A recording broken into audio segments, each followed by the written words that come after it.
कहानी शुरू होती है कैरेबियन सागर के बीच तैरती एक यॉट से, जहां जूलिया, टॉम, उनकी बेटी कैसी और छोटा बेटा बेन छुट्टियां मना रहे होते हैं। जूलिया तैरने के लिए पानी में उतरती है, लेकिन उसे पैरों के पास कुछ अजीब सा महसूस होता है। 2 बार कुछ छूने जैसा एहसास होने पर वह डर जाती है और तेजी से यॉट की तरफ तैरने लगती है। तभी अचानक कोई उसकी टांग पकड़ लेता है और वह घबराकर चिल्लाती है, जबकि कैसी हेडफोन लगाए होती है और टॉम बेन मछली पकड़ रहे होते हैं। कुछ देर बाद टॉम नोटिस करता है कि जूलिया गायब है। वह पानी में कूदकर उसे बचाता है और बच्चे दोनों को ऊपर खींच लेते हैं। जूलिया खुद को समझाती है कि शायद लहरों का भ्रम रहा होगा। रात को बेन का जन्मदिन मनाते हुए कैसी अपने बॉयफ्रेंड से वीडियो कॉल करती है, जहां वह दिखाता है कि शहर पर काले बादल छा रहे हैं और कॉल अचानक फ्रीज हो जाता है। तभी यॉट के पास से व्हेल्स का झुंड गुजरता है और टॉम बताता है कि तूफानों में मैग्नेटिक फील्ड बिगड़ने से ऐसा होता है।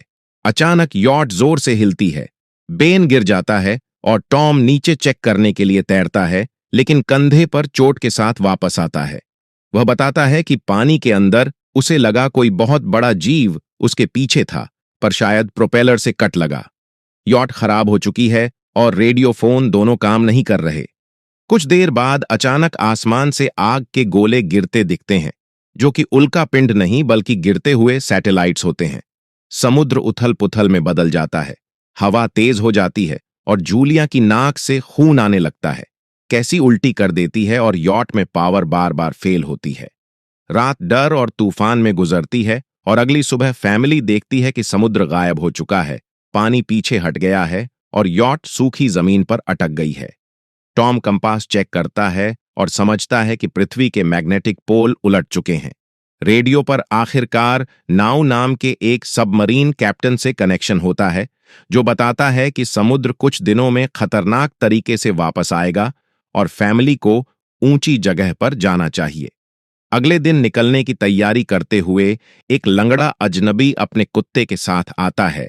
टॉम उसे पानी देता है, लेकिन वह अचानक टॉम पर हमला करके उसे हार्पून से मार डालता है। जूलिया बच्चों को छुपाती है और यॉट में आग फैलने लगती है। यॉट फट जाती है और फैमिली टॉम को रोते हुए आखिरी अलविदा कहने के बाद वहां से निकल जाती है। अब उनका सफर सूखी समुद्री जमीन, मरी हुई शार्कों, जहरीले कचरे और प्लास्टिक के पहाड़ों के बीच से गुजरता है, जबकि पीछे पीछे वही पागल आदमी उनका पीछा करता रहता है। एक क्रैश्ड प्लेन में रात गुजारते हुए वह आदमी फिर आता है और इस बार जूलिया उसे खत्म कर देती है। अगले दिन फैमिली को उसके जिस्म पर अजीब काटने के निशान मिलते हैं, लेकिन चलते चलते उन्हें एक कार्गो शिप मिलता है। बच्चे ऊपर चढ़कर सबमरीन तक पहुंचते हैं, जहां नाउ मरने से पहले उन्हें सबमरीन दे देता है। उम्मीद बाकी है और इसी के साथ कहानी खत्म होती है।